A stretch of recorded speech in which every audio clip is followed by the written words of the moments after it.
Programang ito ay rated SPG, striktong patnubay at gabay ng magulang ang kailangan. Maaaring may masiselang tema, lengguwahe, karahasan, sexual, horror o droga na hindi angkop sa mga... Po namin kung saan nagtatago sa Balahaja pati yung mga kasama niya. Merong informant na nag-tip sa amin. Ready na rin po yung mga tao para hulihin sila. Saan niyo ko Narito na nga ang ating pakabangan ngayong Sabado sa abot kamay na pangarap. Nagkukunwari nga itong si Zoe na hindi niya narinig ang pinag-uusapan ni Moira at dito ni Balahaja na kinakailangan daw pauwiin ni Moira ang kanyang anak nang sa ganon ay maisagawa na nila ang pagligpit dito sa matanda. At dito naman nakiusap itong si Zoe dito kay Doc Carlos na iiwan mo na itong medical kit nang sa ganon ay magamot ni Zoe ang kanyang lolo Pepe. At dito nga na nagkausap ang dalawa na si Pepe at itong si Zoe. At talagang tumalab naman ang pakitang tao at pakipagbati ni Don Pepe dito nga kay Zoe. At sinabi niya nga dito ni Don Pepe kay Zoe na kahit anong mangyari ay apo niya rin ito. At siguraduhin niya na hindi ito madadamay itong si Zoe. Kaya nagulat naman ito si Don Pepe nang sabihin nga dito ni Zoe.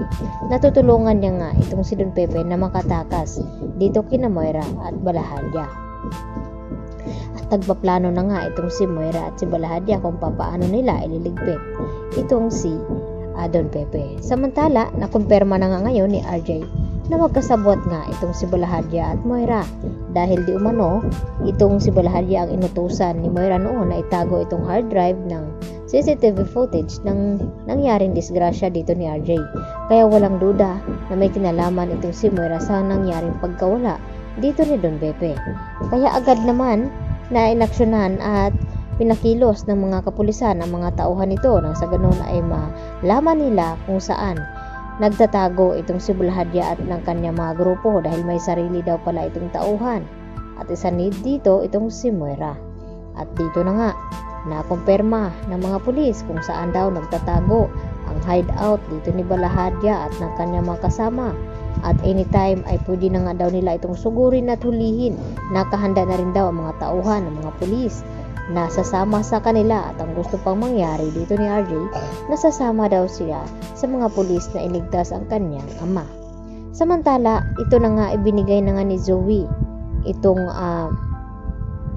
makakatulong kay Don Pepe na makatakas. At sigurado daw na kung isasaksak daw ito ni Don Pepe sa kanila ay makakatulog daw ang mga ito. Subalit wala ngang matibay na lakas itong si Don Pepe na labanan niya itong sina Balahaja at Moira dahil ang gusto ngang mangyari na ililipat na nga nila ito ng pinaglalagyan itong si Don Pepe na sa ganun ay maligpit na nga nila itong matanda.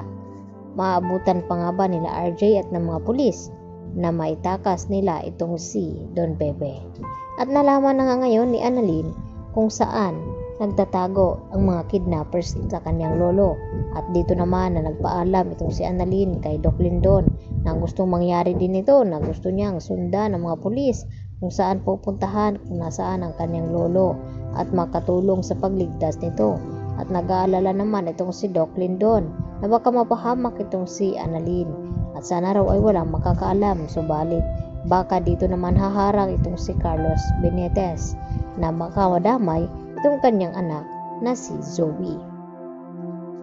At nagtanong itong si Doc Ray Meneses dito kina RJ at Giselle na alam na ba daw ito ni Zoe.